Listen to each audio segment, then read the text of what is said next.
Texting. Texting. Texting. Texting. Texting. Texting. Texting. Texting. Texting. Texting. Texting. Mark, Will, and Tomek present Texting. And welcome back to another episode of Texting. My name is Tomek and I am in Moscow. And I'm Mark Will in Taipei. So we're going a very different direction from our last episode where we discussed Umberto Eco's Ur. Is it Ur or Ur? Ur. Sorry. Where we discussed Umberto Eco's essay Ur Fascism. Today we'll be discussing a song by the Icelandic musical artist Björk. The song is Jóga. So a very, very brief intro to Björk. She is an Icelandic artist born in 1965. Her mother was an activist. Her father was a union leader and electrician. And from age 6, she was growing up on a commune. She recorded her debut album at age 11 after the world heard her sing a cover of Tina Charles's 1976 hit I Love to Love. She went to music school where she studied classical piano and flute. She was in several bands, most notably, what were they called? The Sugar Cubes. The Sugar Cubes. This is how I first heard about her. Actually, I didn't make the connection that Björk, the solo artist of the 90s, was the girl who fronted this weird Icelandic band, the Sugar Cubes. But they had a song called Birthday, which was very popular on MTV in 1988, I believe. Yeah, apparently her vocal performance on that track, which I'm not really familiar with, was just exceptional and bizarre, I guess, for what people were expecting, maybe. It was quite unusual. So yeah, I'll just finish by saying she's an artist who means a lot to me. I think she's an important artist for Mark as well. The song we'll be discussing will be off of her third album, Homogenic. Well, third official adult album, I should say, just to note. Right. Yeah, post Sugar Cubes, right? Yeah, exactly. Well, I have to say that I was a bit late to the Björk party, and probably she's not as significant an artist for me as she is for you. But this particular album that Jóga is on, Homogenic, is a great album for sure. Absolutely. But tell me more about why she means so much to you. Sure. So, again, I wouldn't say like I have an encyclopedic knowledge of her music, but in my formative music years, which I would say is like 15 to 22, me and my sister and our mutual best friend Christy, we had like our official canonical music that we all loved in common, and it was basically, I mean, at the top of that were Björk and Radiohead.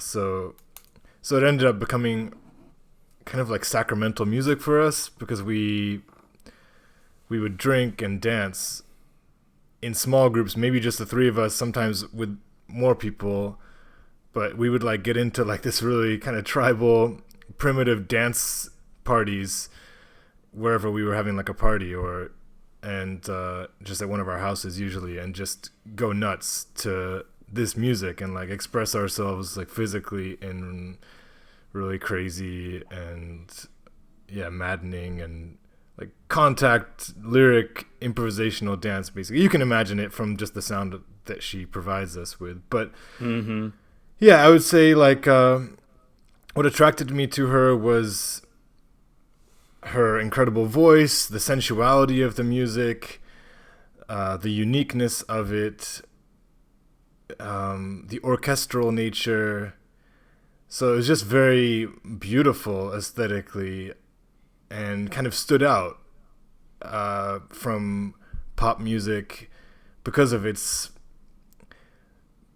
beauty in a way, right? Because you're kind of taking elements from classical music, fusing it with electronic music. Yeah. And then this really intense lyricism, often directly invoking, summoning us to love, which, you know, was something that was appealing to me at that stage, especially in my life, when, you know, you start experimenting with drugs a little bit, you're maybe at your most idealistic moment, and you can kind of reach real ecstatic highs with her music. And I think that in some stuff that I read, you know, that's also maybe a reflection of club culture in England, the popularity of the drug ecstasy. So I think that all that kind of fuses into her music, but yeah, it's like the innocent quality, I would say, as well. Okay. Well, the mention of Radiohead is significant because Tom York is a huge Björk fan. For sure. And they collaborated on one song on the movie Dancer in the Dark together.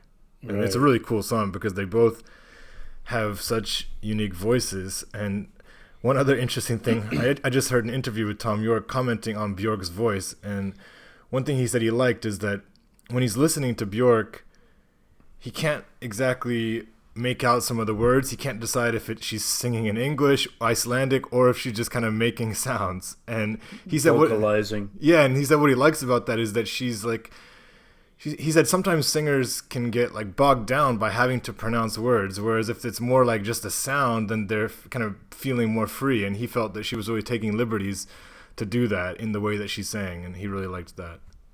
Well, that's a characteristic of a lot of Scandinavian pop anyway, you know, because they're often singing in English, or they're translating their native language, whether it's Swedish or Icelandic or Norwegian or whatever, into English for an English speaking audience. There's a kind of awkwardness about it, like some of the lyrics of ABBA or the Cardigans or Aha. You know, you have the feeling that it wasn't necessarily written by a native English speaker, you know, the lyrics. Right. So there's a kind of charm to that, I would say. Absolutely. Maybe you know, people talk about the childlike qualities of Björk, maybe the awkwardness and sometimes the simplicity of the lyrics in English contribute to that. Yeah, no, I know, like, when I have students sometimes write in English for whom English is not their native language, sometimes even if there's a more grammatical way to say something, I want to keep it the way they wrote it because it has a certain directness or charm, as you said. That it's poetic. That Yeah. It's like what Malinowski said about magical language. You know, there's a coefficient of weirdness. So I think that's definitely present in some of Björk's lyrics and her music and so on. But I wanted to ask, this song Yoga is from a great album, Homogenic, which is front loaded with great songs. Like the first 4 or 5 tracks on this album are just amazing. It opens with Hunter, then Great Yoga, song. then Unravel, and my favorite Björk song, I love Bachelorette. Unravel too. Yeah, and I love Unravel. Bachelorette is great. That is my favorite Björk song, Bachelorette, and Nice. it was when I saw her live in Seoul. She played that. It was incredible. I mean, it was sublime. But I wanted to ask, like, why this particular song as opposed to one of those other great songs? Sure. I mean, do you mind if we table that just for a tiny bit when we actually get into the song itself? Sure. Cool. So, and I want to ask you, like, I can't remember, what is your knowledge of or experience of Iceland? Well, I didn't make it there, you know. Okay. When was it? Last time I was able to travel, 2000, 2019, I want to say. I did go to the Nordics. Exactly. You know, I went to Denmark, Sweden, Finland, Norway, but I didn't make it to Iceland, unfortunately. And by the way, listeners, if you want to read about that trip, purchase my book, Postcards from the Nordics. It's super good, guys. I can attest to that. I loved it. And one of the postcards is actually addressed to Björk. So Nice. What did you get into without too many spoilers? well, I asked her about a lyric in the song Hunter, right? One of the lines says, I tried to organize freedom, how Scandinavian. Yeah, it's a great couplet for sure. And so I asked her, what, because that was one of my questions on the trip, what is Scandinavian? Like, often Iceland is not included in that term Scandinavia because, you know, it's separate, right? It's an island unto itself. So is she using Nordic and Scandinavian as synonyms, or is she saying that even though she's Icelandic, she shares these cultural or psychological traits with, you know, the other countries that are considered Nordic? She hasn't answered yet, so I'm still waiting for her reply. All right, well, I've got a couple interesting quotes for you, I think, that relate to Iceland as a space or so on. So, first of all, when discussing homogenic, she said, another element to that homogenic character that was quite important was asking myself a lot of questions like, okay, you're international, your music is international, but what are you? Are you Icelandic? And she said there was an attempt on homogenic to invent Icelandic modern pop music with volcanic beats and very over-romantic patriotic strings. And she actually went to the site of some of these volcanoes and was like with her sound engineer and was getting these gurgles, I guess, from the volcanoes, and those appear on this album. So, well, you can definitely hear volcanic beats in Yoga, right? Yeah, I mean, I'm still kind of trying to figure out what sound exactly might trace to this bubbling. Well, have you seen the? Well, I think of it more as I don't know. It's like a thunderous boom. Have you seen the video? It's like, I don't know it closely. I read about it preparing for today, so I heard it's mostly like just landscapes, right? Of Iceland. Yeah. Like when these, what I think of as these volcanic beats, when you hear them in the song, like the video sort of cuts to these shots of amazing Icelandic landscapes, and like you see, I don't know, tectonic plates shifting, or almost like an earthquake, and some, you know, volcanic imagery, I guess. Very powerful natural imagery, which fits the music quite well. I always remember this stupid line from the Mighty Ducks. I gotta bring it lowbrow now. I guess you know that classic childhood movie from our generation. I've seen it, yeah. There's like a time where the coach, played by Emilio Estevez or something. Right. He's talking to this like sexy coach of the opposing team. I think she's from Iceland, and she's like tries to clarify this misconception. She says, everybody says Iceland is full of ice and Greenland is green, but it's actually the opposite. That Greenland is full of ice and Iceland is green. But of course, like, that's not completely true, right? I mean, Iceland is a pretty barren place. Björk even comments on how it's just normal not to have trees maybe everywhere, but I don't know. I'd have to clarify. I do have a friend who works in Iceland as a tour guide, so shout out to Tom, another Tom. That's his full-time job, is he takes tour groups around Iceland. So yeah, interesting fate for him. Well, you know, if she's saying that on this album, she was trying to express her idea of the Icelandic or the Scandinavian or the Nordic. Mm-hmm. She chose an interesting album cover, didn't she? Like the album cover art, that imagery seems more Asian, right? East Asian. Yeah, for sure. I always thought of like geisha Japan vibes. I can read you something she said about this as well. So speaking about the album cover, basically she says that Homogenic was very much about a person that's put into, I'm gonna like read it as she quotes it, so if my grammar is funky, that's put into impossible situation under a lot of pressure.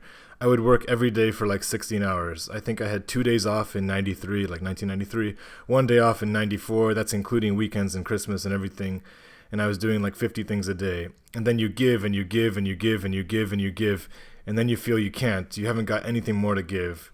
The homogenic character becomes like a warrior, and not a warrior with weapons that wants to fight back, but someone that wants to fight with love. And final paragraph, it was perfect he, like her fashion designer talking about the cover, came up with the throat rings I had, the big head, the contact lenses, the long fingernails, like sewn back costume. I couldn't move, but still had to send all the love in the world back to the camera. So, something to... So I guess the point is that image is supposed to be this like constraint that she's feeling, which is interesting because I never thought about that. Yeah, and just that she felt so imprisoned at that time in a way to her schedule, and she still had this like fierce desire to love. Well, but she's also a kind of Blakean imagination warrior, you know, not like a soldier in an imperial army, but for sure a warrior of love. Absolutely. And also you know, this adoption of the persona, the stage persona, or a persona for a particular album. She's speaking of a homogenic character, right? Like she's I don't even know what is homogenic. What I never even thought about is like, what does that mean? I mean, homogeneous. Homo is same. Right. Yeah, homo is same, and genic is related to genes, I guess. Okay. So maybe, I don't know, maybe that's something about her genetic makeup as an Icelandic person. I don't know. Yeah, I never even thought about the title, which is... But, yeah. Well, but I'm just thinking about how this adoption of a role is very Bowie-esque. You know, there are a lot of similarities between her and Bowie, or I don't know if she would consider him an influence, but surely she does, right? Surely she's aware of Bowie's music and his stage presence and his various personae. Yeah, so you're focusing on the fact that she's like described this character, yeah, in homogenic. Yeah, yes, and she's not, you know, she's assuming a role which enables her to perform the songs. That's something that Bowie did most famously with the Ziggy Stardust character, right? Like he became that character to sing these songs that were written by David Bowie or David Jones. Yeah, and she's definitely someone who, like, with each album is like looking at it as a different project, right? And completely different. That again is very Bowie-esque. Sure. I'm gonna read you one more quote just because I feel like you're good at taking quotes places. So, she said, "I think I have a lot of affinity with Arctic places because I guess she worked with some like Inuit girls choir on one album." Mm-hmm. And she said, "And I think Mediterranean passion has been documented very well and been fashionable for centuries. But I think the Arctic brand of passion is different. It's not more or less passionate, it just lies different. It's a lot deeper, so it's more sort of submarine passion. It won't burst out easily into the open." Any thoughts on that? Submarine passion. That's cool, yeah. That's a beautiful phrase. Yeah.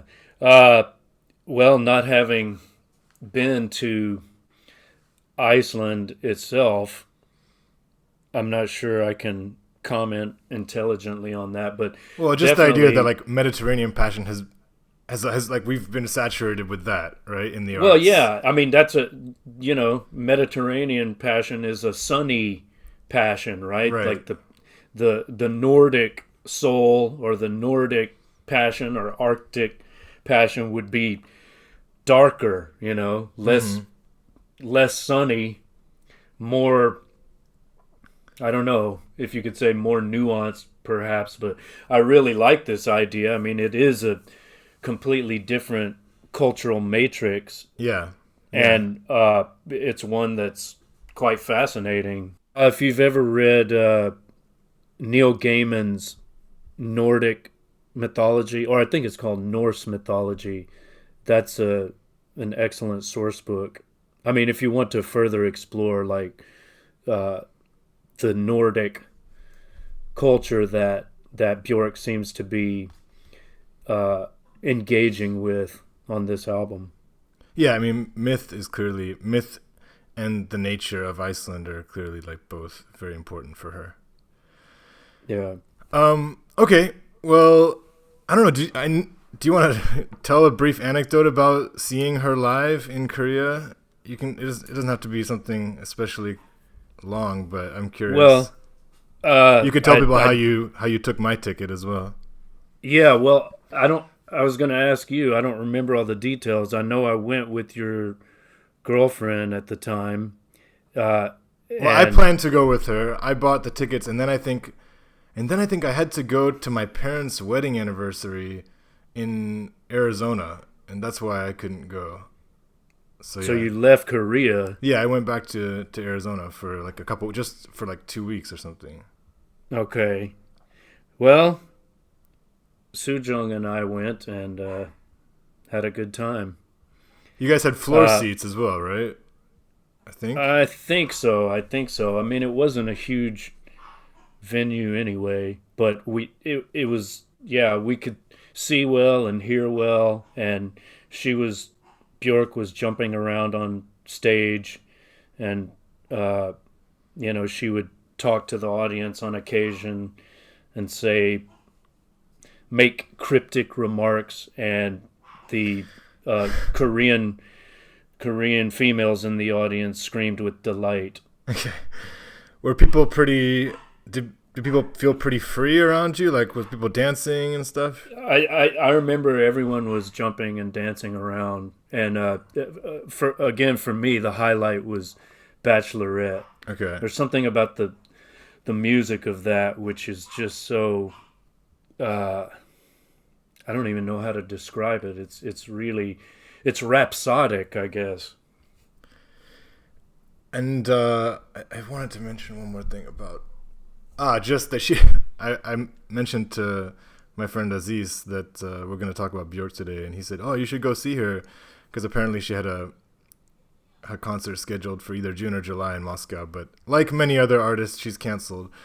Although to her credit, she didn't make some like hugely self-righteous statement, and she didn't mention the word Ukraine. Which again, if people want to, I'm not judging either. Like, it's obviously like a nuanced issue, but she just said that she's canceling the concert due to current circumstances. She left it like that. Okay. So I mean, I don't think anyone from the larger like mega Western world is coming to Russia at the moment anyway. So people are probably at least gonna wait until open conflict ends. Mm-hmm. But anyway, okay, I wanted to transition to a brief discussion about this idea of instinct. By the way, I can hear a dog in the background. It's not a big deal. We can just say it like adds color. But, yeah. Yeah, you do have a dog. Yeah, there are two of them. Are they your dogs? Yeah. Oh, I didn't even know you had dogs, man. Yeah. That's interesting. 2 poodles. Okay, cool. Yeah, they're both, I think, now 17, so they're old and crotchety. Okay. Sorry about that. No, you want to no pause and... Not really. I don't really care. Yeah, keep going. I like it. Okay, so I've highlighted the word instinct. So I'm going to tell you...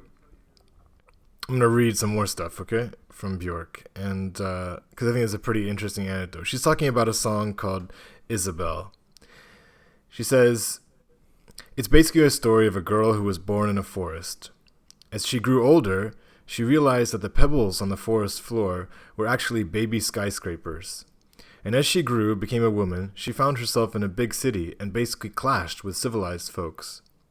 So she would isolate herself, withdraw into a little hut in the forest, and call herself Isabel because of the isolation. There she would collect moths and train them to send out her message, which basically is a message of instinct. And she would send them out of her window, and they would fly all over the world and go in front of people's faces, those who were functioning with too much logic, and go straight in front of their nose and go na na na na na na na na na, and there's like 17 now, so I won't do them all, till the clever people click out of this state of being sensible. So yeah, I think that's a really cool little story. Well, it's like the Björk autobiography, What do you and mean it's by also, well, I mean, that's like her own story in a sort of right. allegorical form, right? And actually, the video for Bachelorette has a similar narrative. You know that? Have you seen that? She always has the same director, that French guy, Michel Gondry. Yeah. And so in the video for Bachelorette, her character, again, a character, right? A character whom she adopts to deliver these songs.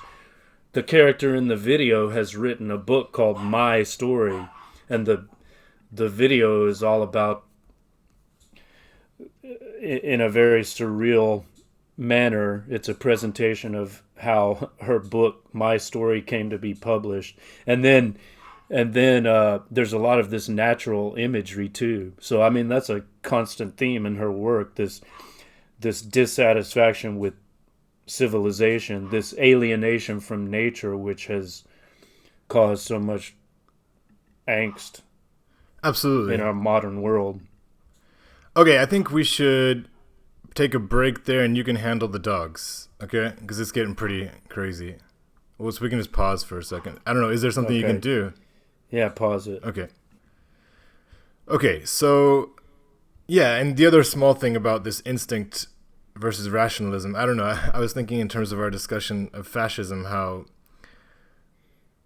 fascists like to reject rationalism too. So I just thought that was kind of funny how maybe sometimes we want to get back to the primal, and like obviously that can have like destructive effects because the critical thinking mind can be maybe more prudent, but on the other hand it can be really repressive maybe when it comes to tapping into our natural human spirit energy, you know? Well, I mean, this is the primal. Her fascination with the primal has an aesthetic and artistic and cultural motive. It's not like the driving force behind a totalitarian political ideology. In fact, it's probably the opposite of that, right?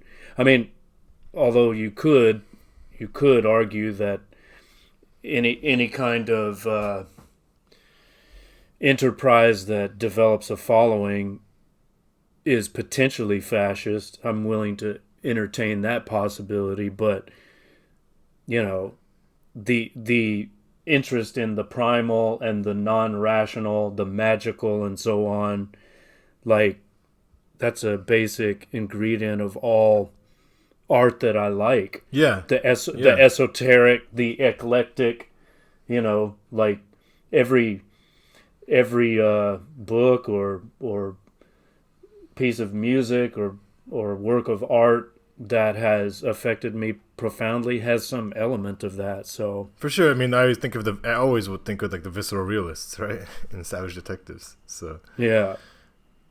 But no, I mean, I guess I just, in terms of her sexuality too, right? It's quite like a forceful sexuality, but an empowered sexuality, right? Not like one that has a commercial aspect, or I would like to think so. Not the kind of sexuality that we would see like in pop culture so much, but but absolutely here not. again, Yeah. here again, she's like Bowie. You know, she's bringing a kind of underground sexuality or non-mainstream sexuality into the mainstream. Like she has that ability to, like Bowie again, she has that ability to introduce the mainstream to these I don't know, concepts or forms of music that otherwise would not be experienced by people who are only familiar with the mainstream. Right. I guess like if I contrasted her with someone like Madonna though as well, right? Like Madonna also shows us what it is to be like a strong woman who is dictating the terms of sexuality for her life. But at the same time, like Madonna is so sexualized. And I don't say that is like a weak thing, but Björk is sexual without that maybe reference to her body, right? Or like cleavage, or you know what I'm saying? Well, not in the same way for sure. Or, you know, one of Björk's personae wouldn't be a kind of Marilyn Monroe character like Madonna played in Material Girl, you know. Right. Like that's just not her style. But I don't know, if we're talking about Madonna, there are certain periods or certain characters of her that's true, right? I like very much. I love Madonna, by the way. Yeah. Like the Ray of Light. That's exactly right. Exactly. Like the clothes that she wears in that video Frozen. Do you know that video? I do, yeah. Yeah, so she's all in black, isn't she? So that's almost like an Icelandic. I think that's the video. Well, yeah. Well, I'm thinking more of The Power of Goodbye. I mean, that's just an amazing song. Yeah, no, I mean, I think for sure. So one of many Madonna characters might align more with the kind of images that we get from Björk. But she and Madonna too, very much influenced by Bowie. Like she'll tell you that herself. But I appreciate the Bowie references, but because I don't go that deep on Bowie, I can't really like, you know, I think I need my sister here or my dad to be able to give you more feedback on that. You will soon, because we're gonna, for one episode, we're gonna look at some Bowie. We're gonna take the deep dive. Okay. I will say I had a badass Bowie T-shirt, which was like one of the best pieces of clothing I've ever worn. Okay. Unfortunately, it's not in my current wardrobe, but it fit me perfect, and it was just like, it was the shirt for me for a while. Okay. What, it was an Aladdin Sane or Ziggy Stardust shirt or what? I don't know, but it just I didn't even remember where I got it, but it was just like the shirt that all my friends envied. Like people wanted to trade their clothes for it, and I just refused. So yeah, it was a great shirt. Anyways, and my body type at that period was like more petite, and it just like really made me feel like a sex symbol in that T-shirt. Okay. Yeah. All right. Fair enough. Can we jump into unless you want to say anything more about that instinct? Well, I want to actually. I have a different comment to make. Just Please. thinking about Björk reminded me of a Jimi Hendrix quote. Okay. I'm gonna wave my freak flag high. Mm-hmm. Yeah. I feel that for sure. I know the quote, and well, I admire artists who do this, and I think certainly she is one of those freaks. You know, she's completely unique and idiosyncratic, and sure, she's eclectic. She's borrowing from many different sources, but the way she puts them all together, that amalgamation is completely unique and is complete. She makes it her own. Yeah, I mean, I think related to that quote, though, I think what's interesting about Björk's uniqueness or freakiness is that it's so natural, you know, like it's, and I'm not against other variants either. Like I've personally, there's times where I've connected with a freak identity, like with a certain type of color, or like you know you're being a freak and you want to be that freak, but it's more like she just is a freak. You know what I'm saying? Like she's not a freak based around like choice. It's so innate to her, and so that the aesthetic presentation of her music is always very smooth. It's not like quirky necessarily. I guess there's a couple instances, like if we think of that big song, It's Oh So Quiet, right? That is like, yeah, that's freak. But if we talk about the kind of songs that we're talking about today, they're very majestic. I mean, I'm just saying they don't necessarily connect with like a Sex Pistols, or, you know what I'm saying, in terms of a punk version of freak. Yeah, but there are many different versions of freak, I would say. What is a freak? It's just, to me, it's just something that is unashamedly and unapologetically its own, you know? Sure, I guess I would say there's freak. Okay, the versions that I'm thinking of are like freak as an expression of rebellion, which I don't really see her as so much. And then there's freak just because you're different, right? That's and I feel like she's more in that second category. Yeah. I don't know. Well, I don't know. Just something to think about. If I'm thinking of Hendrix, he's not like, if you have like a rebellious aesthetic, it's in a way it's a put on, it's a farce, it's a posture. Mm-hmm. And I don't know, in the case of Hendrix, I think he's just who he is, and I think Björk would be the same way. She's just who she is. She's not trying to provoke, or maybe she is, but she's just being herself, knowing that might be provocative. Yeah, I guess I'm just saying, like, Madonna is like she's more intentional. Yeah, exactly. Yeah, and I'm not saying that's a bad thing. No, at all. I don't think one is inferior to the other. Right. I like to provoke too. Sure. Okay, so should we get into the song that we're going to talk about? Sure. So we're 38 minutes deep, so we've done a nice intro. All right, so the song Yoga, it is from her third studio album, Homogenic, which was released in 1997. It's dedicated and named after Björk's best friend, Johanna Jóga Johansdóttir. And you and I both discovered, I guess, in our research for this show that she actually didn't write the lyrics. They were written by an Icelandic poet named Stjón. And I apologize to our Icelandic listeners for my pronunciation of Icelandic words. Couple nice quotes I found.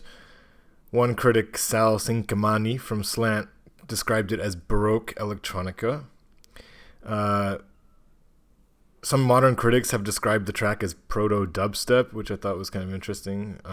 And I'll just finish with one quote from her. She just said that the electronic beats are the rhythm, the heartbeat, the violins create the old-fashioned atmosphere, the coloring.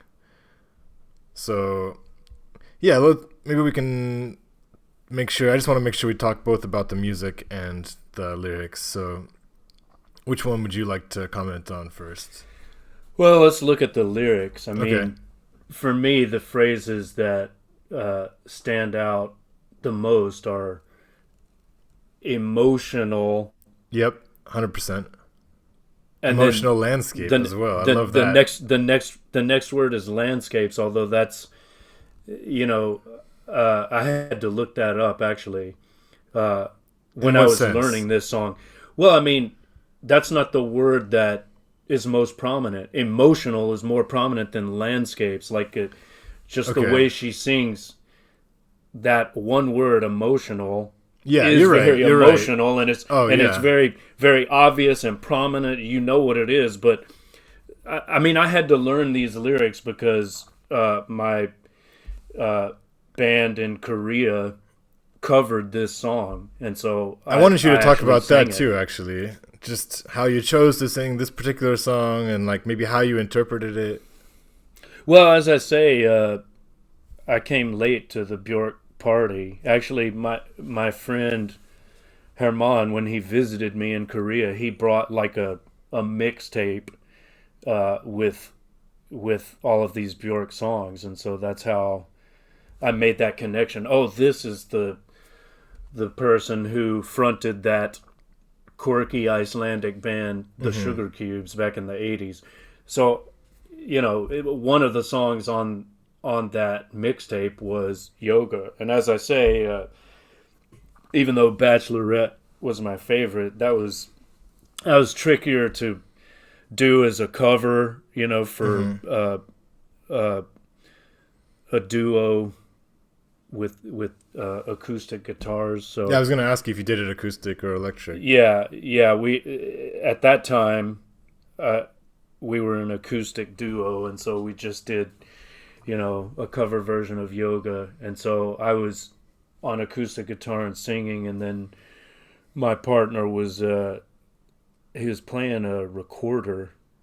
He improvised a recorder part. Okay, nice. So nice. yeah, it was we did it a couple of times, but as I learned the song, I don't think when listening to it I ever realized she was singing emotional landscapes, because emotional is just so much more prominent. Yeah, And I agree the with that. performance of it is just, it's almost like your experience at the opera, like a beautiful aria. When you hear it, you just feel it through your whole body, and it's like you want to cry. It's so moving.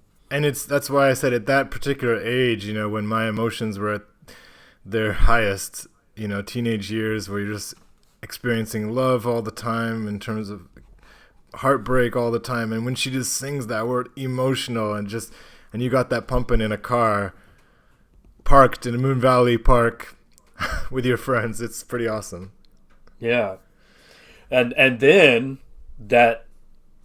those emotional landscapes are pushed to the state of emergency. Right. That phrase also is just so striking. And I think we have to explore those two lines. That's the two lines that I highlighted. State of emergency is where I want to be, especially. And, of course, state of emergency, how beautiful to be. Like, it's interesting because, like, Wikipedia, either intentionally or accidentally will link you to, like, a government state of emergency, which, of course, is a pretty horrible thing, because it's when the government can take on more powers than they already have. But here, it's seen as something positive, and I want to like, I mean, I can either just let you interpret the words, or I could ask you some specific questions about that. Well, I'm thinking of it as that phrase, state of emergency. It's like synonymous with ecstasy for me. And in fact, if you look at the etymology of ecstasy, it's the Stacy part is related to state, and when you're ecstatic, you're outside of your state, I guess your normal state. Okay. And so yeah. it is a kind of state of emergency, in that it's a state unlike your normal state. It's ecstatic, it's ecstasy. So you've made this connection between emergency and ecstasy, which I think is useful. Well, I think that phrase, state of emergency, is easily associated with a feeling of ecstasy. And the way she sings it, and the way she sings emotional landscapes, we, the listeners, are pushed to this state of emergency or ecstasy as well. Right. These two sections in the song, like, kind of work together very well there. They work in tandem, right? The emergency takes you to the emotion takes you to the emergency. But there's a similar dynamic in Hunter and Bachelorette too. It's like it keeps building and building and building, and then there's a kind of orgasmic crescendo, and then it starts building again. It's like waves and waves of emotion. Sure. That are never ending. Well, this is And that there's something Icelandic passion. Yeah, it could be. And there's something circular about the composition too, like, I don't know, certain forms of world music or traditional music that are improvised and they're trance-like, and they go on for hours and hours, and people dance ecstatically and Right. merge with Right. the universal spirit. So there's an element of that in her music, or at least in some of the songs on this album. Yeah, I'll just add a couple other lines. Like, I like the way that, and you push me up to this state of emergency. And I like every nerve that hurts, you heal. So for me, it's very much like a love song. So when I read that it's possibly about or dedicated to her best friend, I thought, okay, I mean, friendship can have a love element, no doubt about it. But yeah, whenever I pictured it as a younger man, it was this just really intense feeling of commune with the partner. But it is interesting to make emergency so desirable. That's all. I mean, because I'm not sure that everyone does want to be in a state of emergency, right? Yeah, Even if we see it as something positive. But this is a great thing that she's doing. She's reminding us that to have these peak experiences, we have to be willing to confront danger. It's not always safe. It may not always work out the way we hope. For sure. It's very brave. Yeah. She called it the fiercest love song I've written. Yeah. So. Even though she didn't write it. That's true, yeah. Well, maybe the music. She didn't write the lyrics.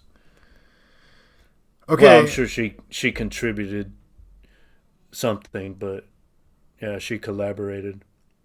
Is there anything else you want to say? I mean, I didn't really get the first lines. I thought maybe you'd have something to add to that, where, like, for example, he writes, I should say, like, follow the dot. All these accidents that happen, follow the dot. What is the dot? Yeah, I don't know. I thought it was follow the dots, like connect the dots. It could be, for sure. Again, this is that Scandinavian awkwardness in English. It's but it could be very conscious, I should say, too, right? I mean, that because even when you say follow the dots, well, follow the dot is basically the same way of saying that, and like that's a reasonable interpretation of that section, I would say. So you think that's his poetic intention? Yeah, I think it sounds cool. Dots, yeah, I like follow the dot. I think I like it better. Yeah. Coincidence makes sense only with you. Yeah, I didn't really know what to do with that. I mean, we could try to think about it right now. Yeah. Well, coincidence, I'm thinking of synchronicity. These mystical experiences which we can't explain. So I think it also maybe refers to this, just the intimacy that you have with a person where it's your own private universe, right? Mm-hmm. So that you don't have to speak because you already understand them. Yeah, that's clarified in the next two lines. You don't have to speak, I feel. And it's like pretty good enjambment too, right? I mean, it's hard to do something like enjambment when you're singing because it's not necessarily so clear maybe where one line ends and the next begins, but that line, I feel, obviously can stand by itself, or it could bleed into the next line, I feel emotional landscapes, right? Right. Well, that's that rhapsodic quality, and maybe it's like an operatic aria, which is not always like a standard verse, chorus pattern, it's just kind of a rhapsodic recitative, Mm-hmm. Yeah, I like that comparison. Anything else we want to say before we wrap up? I think we've done a pretty exhaustive dive, I think, into. Well, how would you describe this music? Like, if you had to characterize it, I know we said it's like classical or Baroque plus electronica, but I'm currently thinking about this concept of collision music. The producer Bill Laswell talks about this, and the idea is to bring a lot of musicians from many diverse genres: jazz, rock, pop, soul, classical, whatever. Throw them in the same room, and then see what happens. It's collision music. So is this an example of that? I think so. I mean, I know that she's constantly trying to bring in artists from different fringe groups that maybe aren't getting much mainstream attention. I mentioned this Inuit girls choir. She worked with trip hop artists. She worked with drum and bass artists. Rozelle did like a whole album where he was the only percussion, and it's all like vocal, like beatboxing for the whole album, which is pretty incredible. Mm-hmm. But yeah, it's like I want to say something about the music that isn't regurgitating what a critic would say, right? So it's like I almost have to kind of pause for a second and think, okay, like how could I describe it in its like truest sense, like in the most direct way? And I guess it's very lush. It's layered. It's loving. It has the layered aspect of Radiohead, but without the doom or gloom that they have behind their music. So I think I always felt safe, and like maybe when I was looking for kind of like heartbreak consolation, it's like Björk was that, because she understood pain, she embraced pain. So I don't know, I'm describing it too much, I think, in terms of my feelings rather than the actual sound itself. So maybe you could like jump in. Well, that's okay. That's your it is, emotional landscape. It is for sure. But I mean, interesting that you describe it as safe. I feel a darkness, let's say a dark undercurrent in all of this, or an awareness of darkness. Maybe she's transcending it. Maybe she's joyously. Well, she's overcome the darkness. And, that's what I mean. Yeah. She's joyously or ecstatically rising above it, but it's there. Maybe, submarine, on some submarine level or like underground level. You can sense it. You can feel it. Yeah, maybe safe. You don't have to speak, safe with I her, feel. But because I know how much of like how resilient and how determined she is, I feel that in her. So that even if she's suffering, which she talked about like for Homogenic, how much she was suffering at that point, but you can feel that this is someone who's like a warrior. Yes. So it's like inspirational in like a Joan of Arc way. Right. Yeah. Well, I would just say that I appreciate her eclecticism as I appreciate the eclecticism of almost every artist that I admire, especially musical artists. She says, "Oh, I like Inuit music." Like, how many people are into that? Right. She decides she likes it, and she says, "I'm going to put an Inuit vocalist on my next album," and then she does it, and then she does it. That's great. I love that. That's what I originally loved about the Beatles too. They would do that kind of thing. Like they would incorporate anything into their songs. Yeah, she has like a virtue and an ethic to her art, which is like putting art at the forefront and not like commercialism. Yeah, which is really admirable and inspirational. So, should we wrap it up there?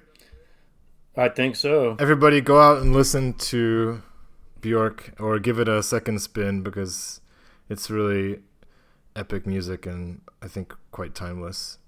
Do you remember off the top of your head what our next episode will be about? I think we're gonna look at a George Carlin special. Yes, that'll be good. I'm not sure which one yet, but comedy fans, tune in to episode 5 for an analysis and discussion of the great George Carlin. Legends. So, peace for now, bro. All right, take Later. it easy.